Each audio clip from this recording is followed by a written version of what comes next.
het Neue Zeitschrift für Musik.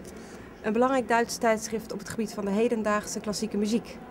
Het is een oud tijdschrift. Het is in 1834 opgericht door Robert Schumann. Schumann, daar speelt het Nederlands Philharmonisch Orkest deze week een symfonie van, namelijk de derde symfonie, onder leiding van Christian Zacharias.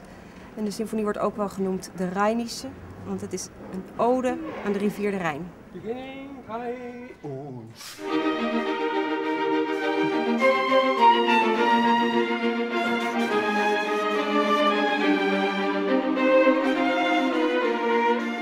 Ja, die Rheinische Symphonie. Und das ist fantastic because I live near the Rhine, I live near Köln. And this is an homage also to Köln because it's in this fantastic fourth movement.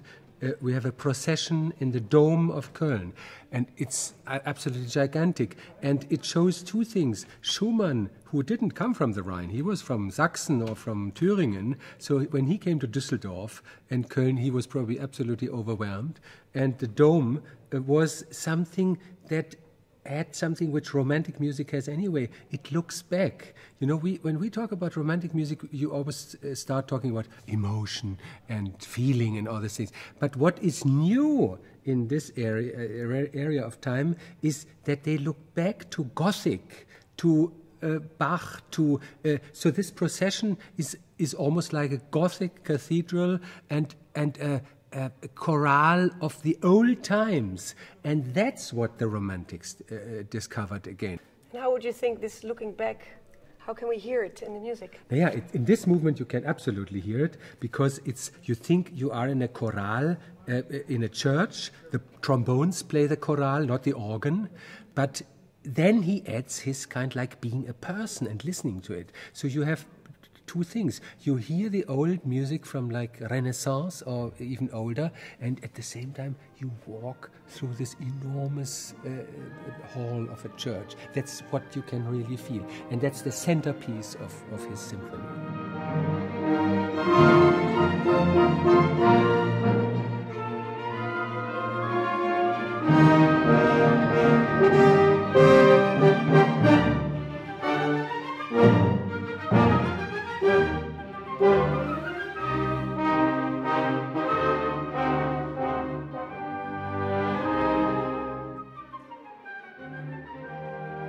Schumann is belangrijk geweest voor de ontwikkeling van de hoorn.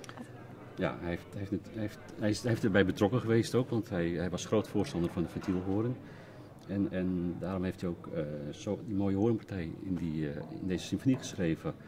Ook in het langzame deel allemaal mooie melodielijnen die allemaal vrij chromatisch liggen, die op een natuurhoorn niet goed te spelen waren.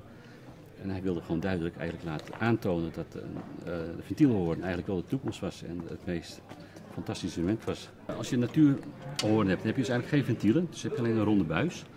En dus, ik zal wat noten spelen zonder knopjes, dan heb je maar een beperkte hoeveelheid.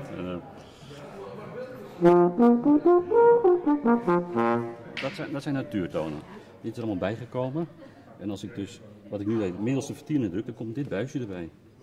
Dus hij wordt iets langer gemaakt en daardoor wordt die noot iets lager. Want hoe langer een buis is, hoe lager de noot wordt.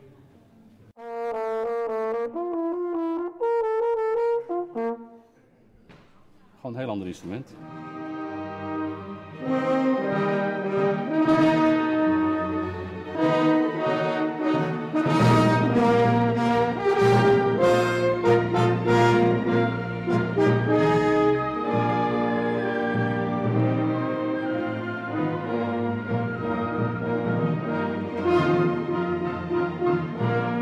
Why he referred to Rhine is really Köln. The other thing is German gathering. It could be in Dresden, it could be but I think the center part, and also in the first movement, when I hear the horns, and I really hear Wagner's Rheinfahrt, then I must say this big river is there, but you can't, it's not like the Moldau by Smetana where you hear diddle-doodle-doom and you hear the river starting and going to an end. No, it's a symbol of a culture, of a whole area and of a whole, how do you see, belief and past and present combined.